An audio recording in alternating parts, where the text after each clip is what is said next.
naman, it's time for our quickie quiz. And it's the Tita edition. This one's called How Tita Are You? Wow, okay. Yes. Hey. And so we'll give you a situation and you simply have to answer using one of these two. It's, ano pa nga ba? Di oo. Or, sus Mariosep, hindi no. Okay, ito na muna. Kapag ikaw ay uuwi na mula sa hotel, you check every space and make sure that you get to take home all the free items like shampoos, conditioner, toothpaste, even tissue, coffee, tea, sugar, and creamer refills. Ano pa nga ba? Di oo. Iniipon ko siya tapos every time na may bagyo, I put it in a bag. Every year, there's always Some calamity of some sort. Calamity of some sort na parang may drive for toiletries and food and stuff like that. So You make me feel like inuwi such pa a yun. bad person. You leave it. No, I take it. Ako din. For Ako pag may myself. sleepovers. Lalo na kung maganda yung mga ano. Ay, nako. Hindi pwede maiwan yan. Ibag mo yan.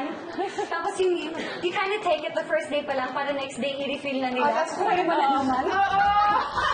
May mga style yan. So, unang araw pa lang, foodin mo Ayan na. na, mga tita ha. Alam niyo na. Okay, next question. Kapag may paplano kayo ng mga kaibigan ng night out, do you expect it to start at 5 p.m. and to end at 9 p.m. or earlier?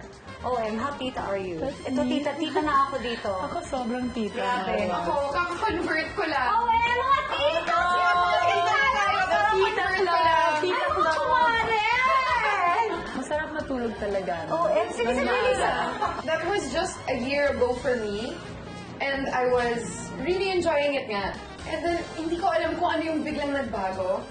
Nag-flip lang na parang, ay, ayoko na. Or pwede bang lahat ng dinner, early dinner, o kaya lahat ng, pag gagawa ka ng plano, simulan na natin na maaga para maaga din tayo uuwi. Tita ka nga. Tita ka nga. Next. The last question. The tita term is to usually say na, well, tumanda na tayo. Do you feel that sa love life aspect mo? Does it feel more mature now? Makapasok lang kayo ng love life, kunwari pa kayo eh. Yeah, definitely more mature now. Alam mo yung may age ka na naghahanap ka ng bad boy. And then it gets bold. Ay, bold talaga. It gets old. It gets bold? It gets bold eh. Kasi bad boy. Pag bad boy. Bold, bold He's na a may tattoos. bold person. Ako din, bold na may tattoos. Sige sabihin na bold person. Bold na may tattoos, bad boy na. Ayun, but it, parang you get past it. And then you just want to be treated like a lady. So ano yung ginagawa ninyo para pag may date kayo? Ano Dinner. ba yung dinner lang? Oo, Maaga din. pero ano, yung, pagka, even if we've been together for a few months now, pagka magpaplano kami ng date night, for example, we'll always plan it in advance, as if parang first time pa rin, parang first date pa rin naman. So, ayun, pipili kami ng place na candlelit, we still sit up straight and cut our food properly and do things like that. Si Iya kanina ganyan. Tita ba?